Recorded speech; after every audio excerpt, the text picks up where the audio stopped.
me son clear cuándo, porque esta semana voy a, toda esta semana voy a la escuela.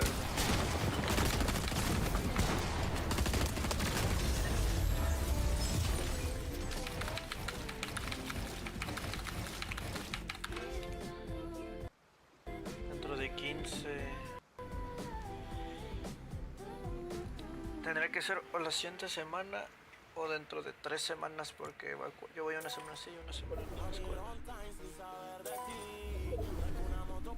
Y la hora para volver, a mí me da igual, la neta.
Kill your friend. They get mad, they kill another one of my friends.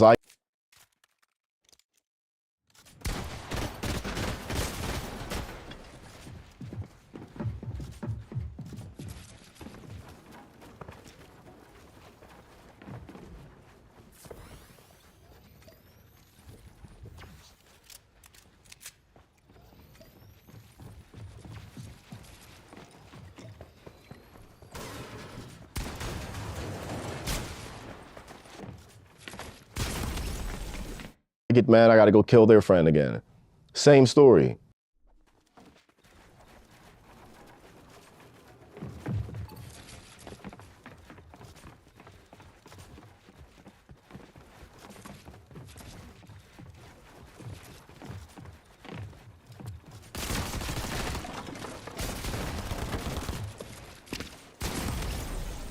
That's why it never stops. It never ends. There is no peace. You can't kill ideology. You can't breathe peace through.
killing people. Doesn't work. Yeah, I mean, since the beginning of time, we've seen it since, all throughout history. It doesn't matter what country, what war.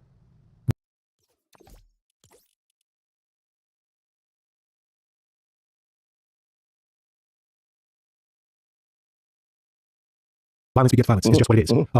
Last week, I mean, there's so much going on in the last week of this war. We were told that the majority of the Air Force has been taken out. The majority of their naval fleet, I believe something to the effect of 130 of their naval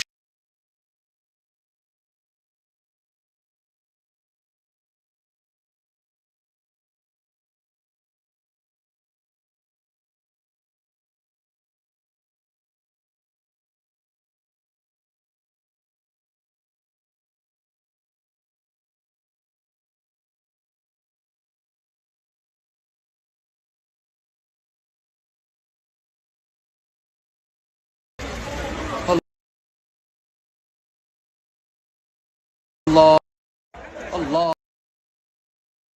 أكبر.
I mean, that's it, man. Stop, retard. And so ships have been sinking out at the bottom of the ocean. Their defenses and their ability to shoot our planes out of the sky has been completely neutralized. And come to find out, to your point, several of our planes have been shot out of the sky in the last week. One of which, on April 3rd, I believe, they shot down an F-15 East Strike Eagle over southwestern Iran. The pilot was picked up within hours, but his weapons systems officer, he was out there in the wilderness for about 48 hours. Yeah, that had to be scary. Yeah. Shout out to that dude. That's got to be a terrifying experience. And I think the first words out of his mouth was, God is good. That was like the first transmission he came. I'm like, dude, good on you. I think the first words out of my mouth would have been, oh shit, send help. I am fucked. Yeah, I couldn't imagine being in his shoes. But shout out to the guys who went to go get him. That, like, I don't even agree with this war. I think it's a stupid, pointless war. Lives are being lost for no fucking reason. Innocent lives are being lost. Young lives are being lost. But at the end of the day, like, I hate the war, but I support the troops. And once they're in it, I have no choice but to support them. It's not, they don't have a choice. It's like I didn't have a choice of, how many times I would deploy. I volunteered to sign up and become a ranger and do all this shit, but I knew I was going to war. I had no choice either. But I mean, shout out to the Spec Op guys who not only coordinated, but executed that mission. I've only seen combat search and rescue. I know last week we talked about the Air Force and them being soft, but there's a group of dudes within that organization, the Air Force, that, man, like, they're up there with like Delta in my eyes. I got a chance to see these guys work. They saved my spotter when I was in Afghanistan. My spotter fell down a 75-foot, like, fucking hole in the ground. It wasn't a well. I don't know what it was. 75-foot well or hole, like a sinkhole or some shit. Weirdest thing I ever saw. He fell off into it. We all walked past it. About 30, 35 guys. I thought it was a shadow. We're walking along this ridge. We had a fast rope in because the terrain was all jacked up. We walked across this ridge, and I think it's just a shadow. And for some odd reason, it's me and him. He's in the back, and the formation, and he falls off into it. I had no idea. I took my ear protection out, and I heard, like, if an ant could, speak, it sounded like an ant was calling my name. It was like, Nick. I look back. I'm like, where the fuck's Pemberton at? My spotter. I start walking back like, oh, hell no. Like, I can hear something. Then my feet touch the edge of this 40-foot diameter hole in the ground. I'm like, oh, shit, what is that? Call down to him. He's down there. And I'm like, all right, dude, I'm about to jump down and come get you. We got ladders and stuff. We carry collapsible ladders on our back, telescopic ladders. And I'm like, I'm about to jump down. How far are you? He's like, I don't know, like 10 feet. I'm like, okay. I'm just gonna hang off the side, drop down, start taking off my body armor. And right as I'm doing that, I call up to my commander. And I'm like, hey, we got a man down. And he's like, man down? I didn't even hear a fucking gunshot. I'm like, no, not like that. There's a man down, like, in a hole. He's like, go get him. I'm like, roger that. He sends one of the assaulters back and to assist and help me get Pemberton out this hole. I can't see anything. It's just a black 40-foot diameter hole in the ground. I can hear him though, because I'm right over the edge. And right as I'm about to drop down in, the assaulter, he pops a chem light and he throws it down. He's like, wait. He drops it and I watch that thing go down and just disappear. I said, oh shit, we back up. I say, Mike, that's his first name, my spotter. I'm like, Mike, that ain't 10 feet, bro. That is not 10 feet. He was looking this way. He thought straight was up to him. And he was all like disoriented, just fucked up. The assaulter runs back and he's about to grab this, the ropes that we fast roped in on, but they weigh like 100 pounds down there. And he's going up and down these irrigation ditches, these huge ass like irrigation ditches. And he's trying to bring it back, but it's too heavy. He's like, fuck that. We were gonna drop the rope down to get him. That didn't work, so we call back up and that's when we start spinning up CSAR. There's combat search and rescue, the PJs, the Air Force PJs. And they fly in I'm laying beside the hole talking to Mike, and I'm like, dude, if I start hearing a ruckus, are you screaming? And we call him Hodge. If I hear Hodge down there, I'm gonna dump my mag out of my SR-25 sniper rifle, and I'm gonna pray I can't see anything, but I pray I kill everybody in there but you. But in my mind, I'm also like, I know I'm gonna probably hit him too. I don't want him to get his head cut off on CNN. So I'm laying beside this hole. A Chinook helicopter comes over and hovering on top of me. I don't know how, it was like, close to almost blowing me into the hole, like the hurricane force winds from the propellers. I'm sliding towards the hole. The assaulter, he's pulled back, pulling security, and I'm like, fuck, I'm about to drop down this black ass dark hole, and I know it ain't 10 feet. I don't know how far down, the hole is. They fast rope in, not fast rope, they were hooked up to some cables, and they go down, and then the dude comes back up, and I'm like, what the fuck's going on? I can hear the radio communications, and like, we don't have enough cable. We gotta go back and circle around and rekit up, and there's water down there. And he's freezing at this point. Mike is Pemberton. I'm like, there's water down there. Anyways, long story short, they come back in, I pull away from the hole, and I'm watching this shit go down. They go down, retrieve him. He's wrapped up in like a space blanket, and like the strongest, fastest dudes on the planet, 4 of them, they put him on a stretcher, and it looked like the little Lego fucking animation cartoon going up and down these little irrigation ditches, getting him on the helicopter. The Chinook had landed to where the tail of it, it's like touching the ground, but the tip of it is pointed up so they can run up on the back of the Chinook. Mike's on there, he gets a thumbs up, and they come back, drop back down, and the dude's got like the scuba type gear. I'm like, what the fuck's going on? They were gonna go down and retrieve sensitive items, the sensitive stuff that we can't allow the enemy to have. And he goes down there, and when he comes back up, he has no weapons, no nothing. He's like, dude, I went down the additional 40 feet into the water, and I couldn't find the bottom. He's like, this hole is like well over 100 plus feet. I'm like, what the fuck? How did he even survive that? Mike walked away with a broken, or not even broken, I think it was a fractured tibia, and he fell clean 75 feet. Do the mission. We tried dropping some grenades down to collapse the cave in or hole, whatever in the ground in on itself. Then we had called in some house rounds, 105s to be dropped in on it to collapse it, and it didn't do shit. Like the grenades we dropped down, they were blowing up midway before they even touched the bottom. Nothing happened. We have no idea what this fucking thing was, and whatever. Get back to the hospital. The PJs picked me up off the helicopter. Some cool ass dudes with long beards and long hair. They're like, dude, how the fuck did he survive that? I'm like, I don't fucking know. Or how did he fall down into it? I'm like, I don't know. I'm gonna ask him when I get back. So I get to the hospital, meet up with them. We had printed out some like Navy SEAL paperwork and like Halo parachute badge, printed up, gave it to him because it's like, dude, you were a fucking Navy SEAL at that point. For free fall at 75 feet, didn't hurt nothing. And he's like, yeah, he told me that he thought it was a doorway leading into a compound. He was gonna clear the compound. But when he fell down the hole, he thought he fell over like the inside the courtyard. He had enough time to take off his rifle, pull out his pistol as he's falling, and like start searching. He had no idea he was falling that far. And like I said, he thought up was right in front of him. And he's like, yeah, I hit this wooden ladder on the way down. He didn't touch the sides, but he had hit this wooden ladder. His leg got caught in it that was down there. A small old fucking ladder. And that's what like stopped him from drowning and being swept away to wherever that thing led to. But he was out of commission after that, but walked away with a fractured tibia. And his pistol, his Beretta 9mm pistol was bent, and he had a cracked helmet. That was it. On the surface, how big was the opening to this hole? 40 feet diameter. So how did you miss it if you're walking right in front of him? Guardian Angel.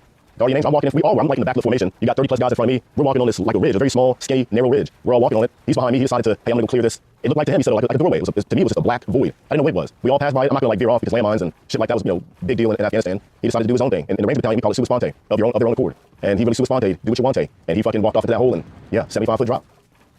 Damn, and if you literally did not hear what you thought at the time, it's almost like an ant could talk. Y'all would have just kept going and look around at some point and be like, where the hell's Mike? Yeah, oh yeah. We would have like been on a mission. If I had never looked back to check on him, something told me to look back, take my ear protection out. I'm like, what the fuck? I hear a faint voice. And I didn't see Mike, so I'm like, let me go back. And the tip of my toes on my boots, they touched the outer portion of that hole. I'm like, what the fuck? There's no ground right there. And Mike's down in it. But like I thought it was 10 feet from what he was saying. I'm like, sure, I'll jump down there. If I would have jumped down, I think I would have died. I landed on top of him and we both would have been swept away to Pakistan somewhere. I don't know. Damn. I'm gonna go back to that down hell of the F-15 Eagle. No, shout out this guy. You said some Spec Ops guys went to rescue the gentleman who was out there for about 48 hours. What branch of the military were they from? Did I hear you right? They were from the Air Force? Yes, sir, Air Force. Like, them dudes got balls of steel, like big balls. I'm not even like that. But them dudes, they don't fear anything. I believe their motto is like, so others may live. So that others may live. Them dudes go behind, their training is like, I think it's up 90-something% failure rate, dropout rate. Most of the guys, you can have 100 guys and only like maybe 10 will make it. Some of the hardest training in the military. If not the hardest training in the military. Yeah, I mean, being behind enemy lines like that has to be one of the most scary feelings on planet Earth. Yeah, it's like being out in space. I'm assuming, I have no idea. But no, like, yeah, I'm used to working at minimum a 2-man team. At least I got somebody, But to be out by yourself in hostile territory, and then you had to like walk. I forget how far he walked. And then up a 4,000 or whatever mountain. I think it was like 4,000 foot tall mountain or some shit like that.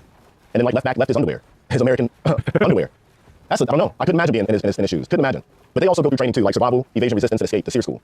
But I think, I don't know if that played. I'm sure it played something. It played into how he was able to get out of harm's way. But I don't know. You found me in the field position curled up crying. I know that. No, I mean, this had to be one of the most scariest feelings in the world. Like, at the time of him getting shot out, this guy, Tehran, offered up a bounty for his head. You had the military looking for him, militia, civilians were trying to get a hold of that bounty. It was like he had everybody after him. Yeah. So to think that he could evade capture for as long as he did and, be brought back by, his fellow Americans, I mean, that in and of itself is a miracle. Oh, yeah. I mean, he got to be thanking God to his second. Oh, yeah. He got to be. And all the coordination that went into it. You had, like, just when the DJs, I mean, the Delta Force, SEAL Team 6, other units that were involved, CIA, shit like that. Yeah. I know you said on a couple of occasions that you had to jump out of planes. Oh, yeah, a lot. What kind of training do they give you guys? Just to give the audience some kind of idea.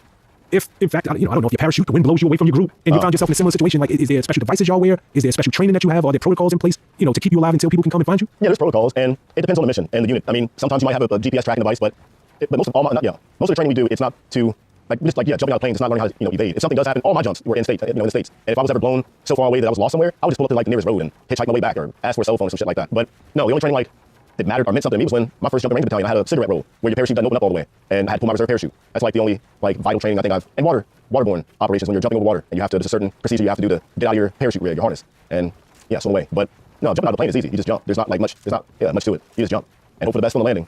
Hope your parachute opens up. But jumping out of the plane ain't hard. It ain't hard. You just gotta jump. Yeah. I mean, not by itself. Now it ain't hard, but it's scary. Yeah, I'm scared every time. Yeah, every time. About to pee my pants scared. I'm scared of heights. Anything above like 10 feet for me, I start to get a little lightheaded. But we're jumping out of 1,500, 2,000 feet, whatever. Yeah, terrifying.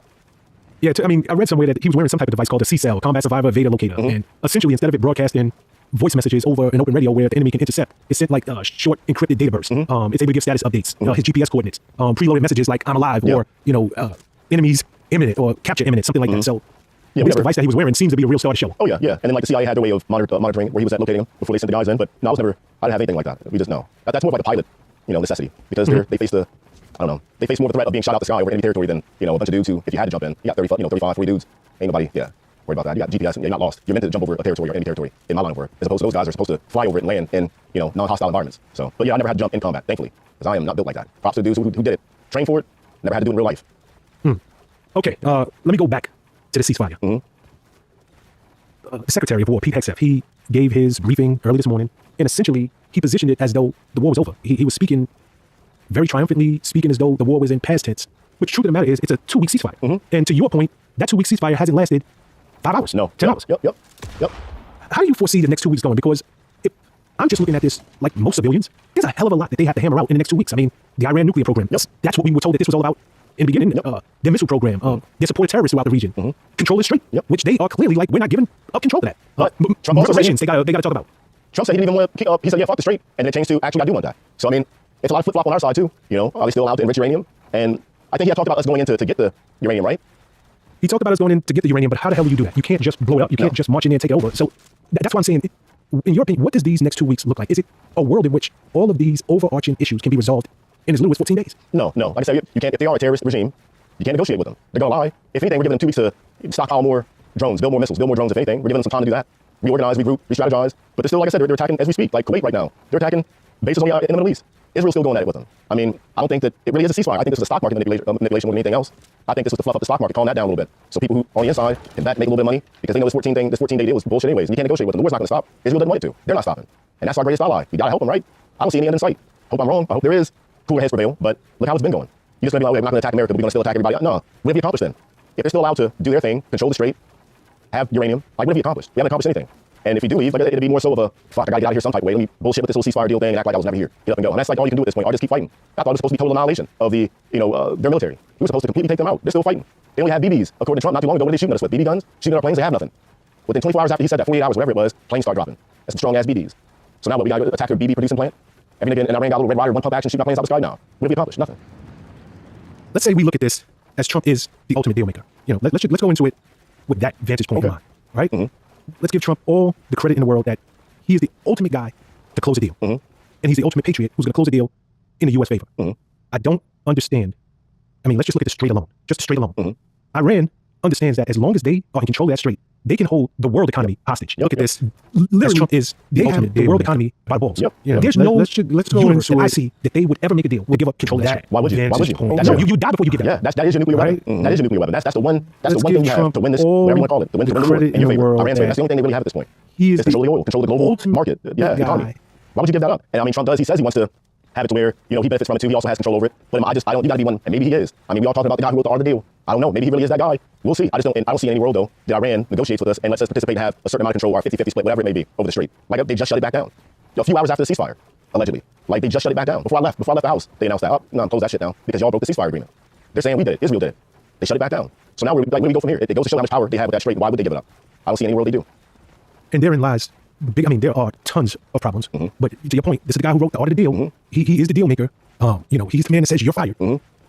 But that trump card that they hold, to use his name, no pun intended, they understand we would literally have to lose generations. We would rather see you guys wipe out generations of our people before we give that up. Because the minute that we give that up, we lose everything. I think so. Right now he's put between a rock and a hard place. Like all that tough talk rhetoric, you almost got to follow through. You almost have to at this point. Especially if Iran is like, no, fuck this ceasefire, we're back at it again. You got to go all out at this point. If not, to your point, Nick, it's not even Iran. Like it's our partner in this war, which is Israel. We went into this thing with oil in mind. Let's just call it what it is. You said it a million times. This was about oil and precious minerals. Israel has a whole different agenda. Exactly. Their agenda is not as straightforward as that in terms of money. We want control of the whole Middle East. Period. So for them, even when this 2-week ceasefire was announced, Israel was like, okay, I mean, I guess if that's what the United States wants to say, that's their business. But that doesn't cover our fighting in Lebanon with Hezbollah. So we're gonna continue dropping bombs. And from Iran's standpoint, they're like, the ceasefire is null and void. Yeah, it's because like that scene y'all from- partners still dropping bombs on us. Yeah, it's like that scene from 40-Year-Old Version where Kevin Hart was up in the store trying to buy something, and they get into an argument. He's like, "This your boy?" Well, you just got fucked up with him. Both of y'all getting clapped when I get back. That's Iran right now. That's Iran. That's your boy. Yep. But you just got fucked up with him. Yeah, that's my boy. We rep the same bullshit. We rep the same war. It's the same smart tech. Yeah, but you just got fucked up with him, and that's where we're at right now. Iran, that whole 40-Year-Old Version scene is playing out right in front of our eyes between 3 different countries: U.S., Israel, and Iran, and that's our boy, or we're their boy, Israel. We're their boy. We getting fucked up with him. Yeah, we're in a very, very sensitive position. You know, Trump, if we don't know anything else about him, his ego is so fragile. You know, he's a very, very, I mean, he postures, he talks tough, and to his credit, and I'll give him this, he's willing to do things that other U.S. presidents would never come close to doing. Facts. Like, you gotta give him that. Yeah, yeah. But he's on the world stage right now, and he cannot look weak. Exactly. He can't. Exactly. Yep. So that's why even earlier, I'm like, is this too weak ceasefire? I mean, it's not like they gave up anything. Exactly. Yep. You know, he just was looking for that off-ramp. And it's like, hey, the Strait of Hormuz is open. It reopened. That's a win. We won. We accomplished it. I'm like, but it was open before the war started. So I mean, what the fuck? Correct. It was open before the war started. So to say we won and look at the strait, it's open again. Look how great we are and how great we did. I mean, but it was open before. That's kind of a weird position to be in. You got to almost go balls to the wall now. You got to, I don't know how you finish this. All the tough talk he was given, you almost got to go through with it. Annihilate everything. There is not going to be, they don't have the capability of doing anything by the time you shut down the power plants, power grid, water supply, which is all fucked up. And I pray that doesn't happen. But you can't, I don't think you can really negotiate with a regime such, a terrorist regime that Iran allegedly has, or does have. I don't think you can negotiate with them. We don't negotiate with terrorists. It never plans out or works the way we want it to. I mean, should we put the Taliban in office in Afghanistan? Hadn't fought them, the enemy. We put the enemy up there on the pedestal. They control shit now. We couldn't fix that in 20 years. You think we want regime change and all this and that bullshit in a couple weeks? We couldn't fix Afghanistan in 20 years. And the people we were fighting went right back up and they run the country now, just like before. Worse. We couldn't do it then. There's nothing in my mind that makes me believe, I think that we're going to accomplish that in a month or two in Iran. Don't see it happening. And these people don't quit. They don't quit. They don't quit. We want them to. We thought it was going to be that way, but they've been showing otherwise. You can't bomb people into submission. Not them. No, you can't. Our country, we're in a very, very, very tough predicament right now. Big time, We big time. really are, Yep. as a country. We can't, our leader, Trump, he can't show weakness. He almost has to go forward. But I'm sure that there are a bunch of behind the scenes meetings that we'll never know about, but they have to be happening where, look, you're caught between a rock and a hard place. People voted you in office for a couple of reasons. Number one, you were supposed to, according to you, the Democrats and Biden destroyed the economy. Yeah. Inflation was up to an all-time high, and you were the guy who was going to bring it down. That's on one hand. And on the other hand, you rule with an iron fist. You were willing to do things that other presidents were not. We were going to secure the borders, which I'll give them as props. A lot of that border jumping, it's down. Big time. Yeah, yeah. You were going to bring peace to the Middle East. It wasn't going to be any fighting. Well, here we go. We're fighting in the Middle East. But more important, if we were going to fight, you were willing to go all the way. But if you go all the way, everything collapses. The economy collapses, and the inflation and the job market and the stock market and all of that stuff collapses right along with it. So I have to believe that his advisors are like, you got to get us out of this thing. You would Because think so? these guys are not backing down. Maybe that's why those generals got fired. Maybe that's why he got fired. He didn't like what they were saying. Maybe they didn't want that. They were advising against him going all the way. Maybe I don't know. I think it was weird why he fired them. Abruptly, all of them like that. It's kind of weird, but I mean, if he does go all the way, it ruins his reputation. I don't know how the base would feel about it. I'm sure they'll conjure up some bullshit to make themselves sleep better at night. I don't think they really do. I just think they conjure up some bullshit. Oh no, this is what I voted for. No, it ain't. I can go back and show you what you voted for because he was saying what he was going to do, and that so far has been, been a lie. down. So you didn't vote for none of that shit. Maybe that's I don't why know. those generals I don't know where got we go from here. I mean, it would be nice if we said, you know what, Pontius Pilate, wash my hands of this. I'm out. I'm done. Fuck it. It's going to look bad. It's going to look bad on a whole bunch of different fronts. But at the end of the day, like, how long do you want to be here? What are we going to accomplish from it? What are we going to accomplish from it? We still pissing off people in the Middle East, still making more enemies, not going to control the strait. I don't see that happening. I don't see that happening. I don't know what. Nick, it's not going to happen. You Yeah. know that. It's not going to happen. So what's the end game then? What's the end game? Is it just be a ride or die for Israel and we stay there as long as Israel's there until their whole greater, goal is accomplished, whatever they may have in mind, whatever that is, because we're not being told what it is. They're not telling us. They don't even agree with the peace agreement, the ceasefire. They don't want that. So either we want to be a ride or die or tuck tail and leave. Either way, it looks bad. And if we tuck tail and leave, you got Russia. You got China. Yep. The world, I mean, let's just keep it real. We've accomplished nothing. Exactly. Our allies, NATO, countries that we were once friends with. Yeah. They have no respect for, it's not so much, we're not supporting this war, but you guys have crossed so many lines at this point. We don't even respect the way you do business on a global level. So as a country, we are in a very, very sensitive situation right now. It's almost like it was planned to be that way. Looking at it from the outside, it's almost like it was planned to be that way for whatever reason. But there's definitely, I don't know. I would love to see the war end, but I also would love to have never seen us get into it. At this point, I don't know. It's a hard place to be for our country right now. Like, you don't want to look like the biggest bitch on the block. You don't want to look like that on the world stage. Enemies are going to look at you like, hey, you can't finish this little small task.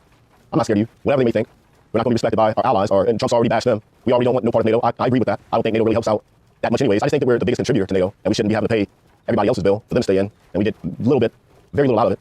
But self-isolation is going to be a bitch if we decide to pack up, go, say fuck it, we're done, buy NATO, whatever. I think it's going to be a weird position we're going to be in as a country, 100%. And like I said, with Iran controlling 20% of the global oil, it could fuck up a lot of stuff.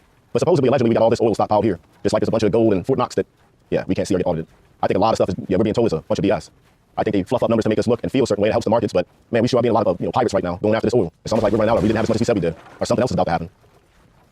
No, you're absolutely right. And, because we get our news, obviously, from American sources, no matter what side of the aisle you sit on, if you watch Fox News, MSNBC, CNN, and I really, just did some research because I want to know, what is Tehran saying? How do they feel about the ceasefire? I was just trying to get their perspective, and truth be told, they're treating the ceasefire like a massive victory. Yep. They are literally putting out propaganda. The enemy has suffered an undeniable, historic, and crushing defeat. The Financial Times wrote that the ships crossing the strait now have to pay this transit fee, and they are demanding it be in crypto. Exactly. And they want to inspect these ships. Yep. So for them, this is a win across the board. Like, Yep. it was David versus Goliath, and we just beat Goliath. Yep. And I mean, from their perspective, they are right in some ways, especially when it comes to that street and controlling how oil moves through it, how boats move through it, how ships move through it, and then you got to get told for it now in cryptocurrency if you want protection. And I mean, if anything, we just gave them money to get more munitions. To buy, I mean, it's only cost them 10,000, 20, 50,000, whatever, to build these drones and missiles. It's cost us millions. Oh, they're making bank per ship. I'm not gonna sit here and do math. If you're doing $1 billion, I forget how much it was in cryptocurrency to have it $1 billion, $1 million or some shit like that, $1 million bucks to come through the strait in cryptocurrency, split that up by 50,000. That's how many drones you have now off one ship going through. And they're used to having 200 plus come through a day.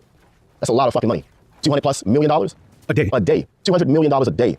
We are making them rich. Like it's almost like you can't. They're not lying in that aspect. And they say, oh no, we're spending billions and billions and billions, tens of billions of dollars to even fight this bullshit war. And they're making it now. About to be charging these tolls on these ships. They're gonna make that back in like a week. They'll make $1 billion in a week. Less than a week. Less than 7 days. They'll make $1 billion. Give them a month. 2 months from now, they made bank. Made them rich. Yeah, I mean, I don't know. It's so interesting the way that this thing is playing out. Like I said, we went to them with an ultimatum, and they came back with this 10-point plan. Mm-hmm. Yeah, we pretty And much a agreed to it. And like we pretty much agreed to it too. No, I mean, even though the specifics of this 10-point plan are not out there, you know, I was just doing research, and I was like, what's in there? Like, just trying to get an idea. And from what I'm understanding, they want a fundamental commitment to non-aggression from the U.S. That's fair. They want controlled passage through the strait, as we've been discussing, in coordination with the Iranian armed forces, which means that Iran would retain leverage over the waterway. According to Trump, that can never happen. They want acceptance of their nuclear enrichment program. Supposedly, that's why we were there to begin with. So how the hell do they put this in a 10-point plan to shut the war down? They want the lifting of all primary and secondary sanctions and resolutions against Iran. They want to end all resolutions against Iran at the International Atomic Energy Agency. They want to end all resolutions against Iran by the United States Security Council. They want withdrawal from the U.S. They want withdrawal of U.S. combat forces from all bases in the region. So we can't even have U.S. troops that are just stationed out there. They want full compensation for damages suffered by Iran during this war. That's in addition to the tolls that they're collecting, the $1 million tolls they're collecting on each ship. They want release of all Iranian assets and properties frozen abroad. And they want ratification of all of these matters in a binding UNSC resolution. The stuff that they're asking for, they know fundamentally we can't say yes to. This is the ballsiest temporary proposal that I've ever seen. It's like we're actually baiting you into this war. Exactly. Like, I know that you need to get out of it now. Now I'm just going to bait you back into it. Because I know you can't say yes to even 10% of this. Exactly. And that was the game plan from the get-go, I think. Like, they didn't ask for it, but hey, now you're here. We've been waiting for this moment for decades. We've been planning for this moment. So let's get it on. And if you don't want to get it on, you're going to look like a bitch. That might be it's interesting to see how this whole thing plays out, but they definitely put their cards in a weird position. But it's almost like, like they're baiting us in for a long haul, multi-year long war, you know? I mean, Trump, we'll see how he's promised a lot of stuff, though. We'll see how I don't know how he plans this thing out, the art of the deal. I mean, I thought we were supposed to be getting these $5,000 checks and shit, and $1,500 from tariffs and all this and that. Niggas are still waiting on them checks. But we'll see how he goes with it. I don't know. I hope he ain't placed in a position to where we have to be drawn into a decade-long war. I hope not. I hope he's smarter than that. I hope he is smarter than that. But I don't think he's the one in control at this point. I really don't. The fact that Israel is mad and saying they were like supposedly shocked, surprised at this ceasefire agreement they went through. It wasn't supposed to happen. It went that wipe out the civilization talk. Oh yeah, Israel was all about that. You didn't hear them say shit about that, but they were quick to say something after this whole ceasefire thing. And they said, all right, now we're gonna hit you harder because they want us back in the war. They can't win this without us. They can't accomplish their goal without us. They need us right now. And that being our greatest ally, I mean, I don't think it's hard to say we're gonna go from here. I just think we're stuck in a real tough situation. And you don't want to piss daddy off. Yeah. You know, Nick, we touched on earlier the Iranian people rising up. And at what point were they going to, for lack of a better way to put it, take over the government and make their presence heard? There's been 13 fallen service members here in the U.S. To your point, there's over 300 injuries. If this thing continues, there's going to be no doubt more casualties. Yeah. There's going to be no doubt more loss of American soldiers. What do you think the tipping point will be before the U.S., the civilian population, rises up and they just demand either a change in government, a change in administration?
or just get us the hell out of here. We don't care how we look to the world. But enough's enough. Too many of our soldiers.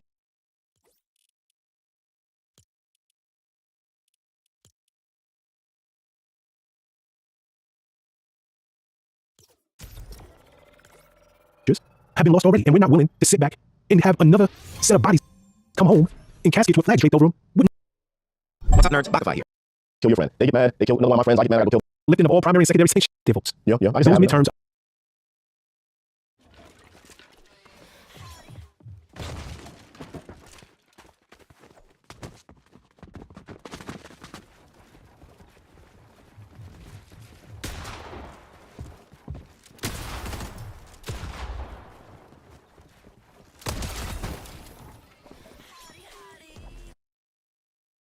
Are going to be, it's not going to be what Trump and his administration is expecting.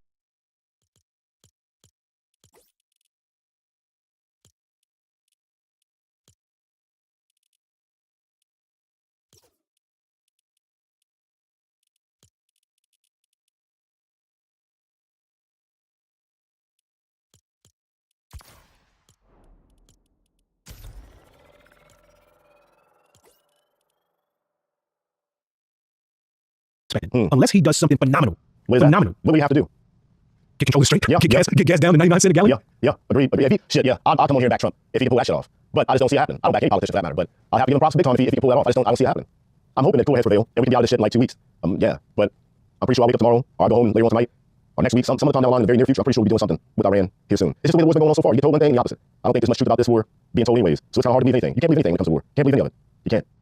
Nick, I don't think you can believe anything from this administration period. You can't believe anything when it comes to the Epstein files. I mean, I don't even want to go down this road, but let's not act like in the last few days, Pam Bondi wasn't fired, right? Like, and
Yeah.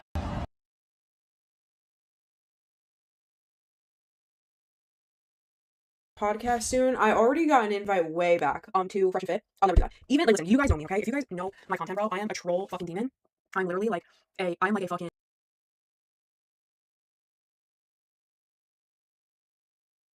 at the end of the day, you're just jealous because you're I'm not gonna lie, yo, you are so bad.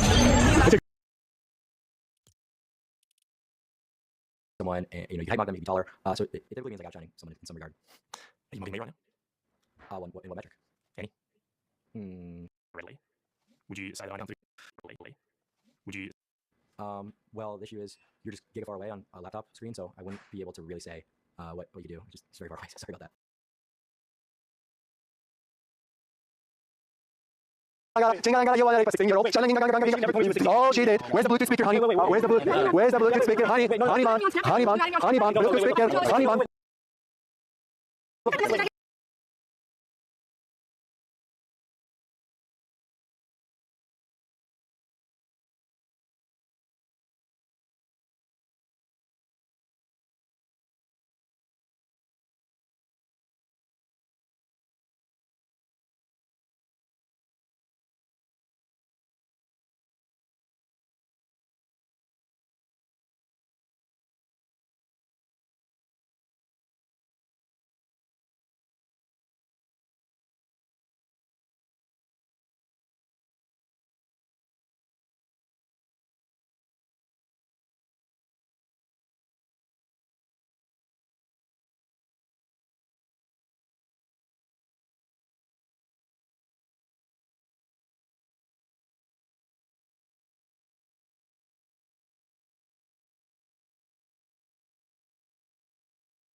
I'll be honest. The JD Vance clip real quick when he explains 21 hours and nothing happened. Go ahead, Rob. what the fuck is this?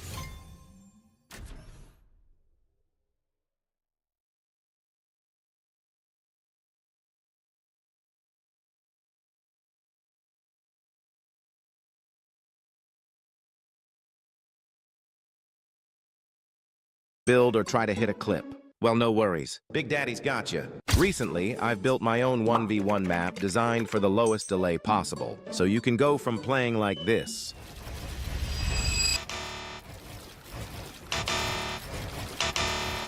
to this.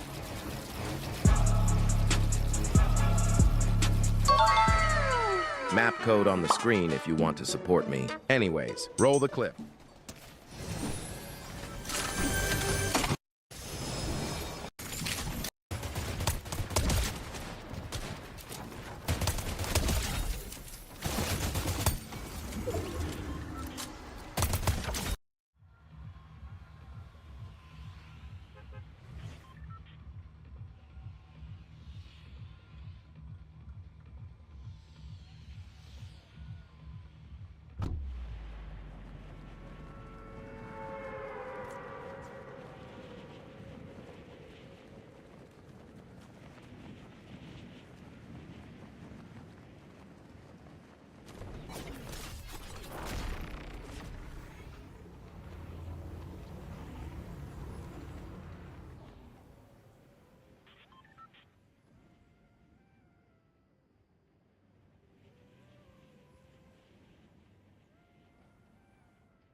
I mean, 35 could hit with a spaz, bro.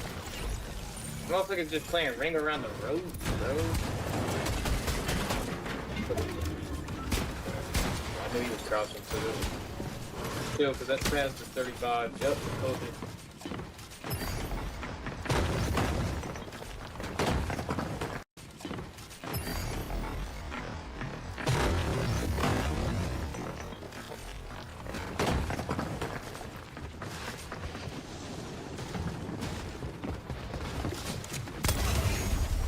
Shit, boy.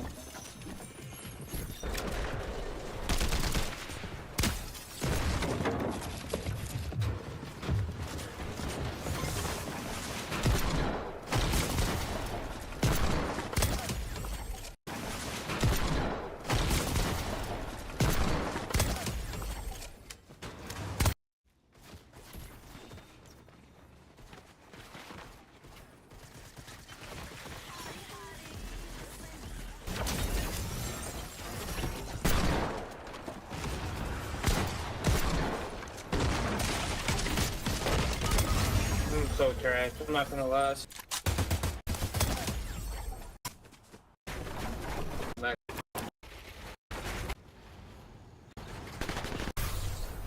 Down.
What's up, nerds? Bakify here. Are you tired of messing up your edits every playing like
Hey.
Spec Ops guys went to rescue this gentleman who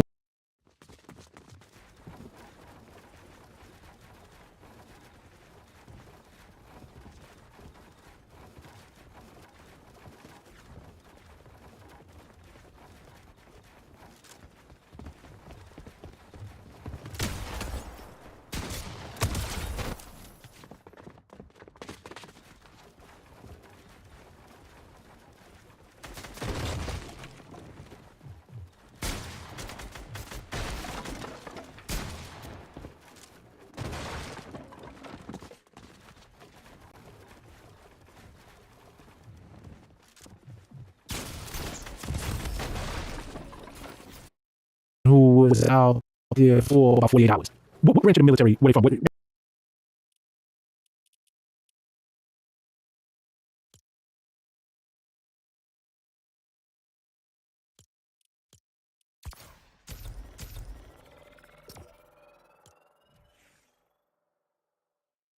Like, them dudes got balls of steel. Like, big balls.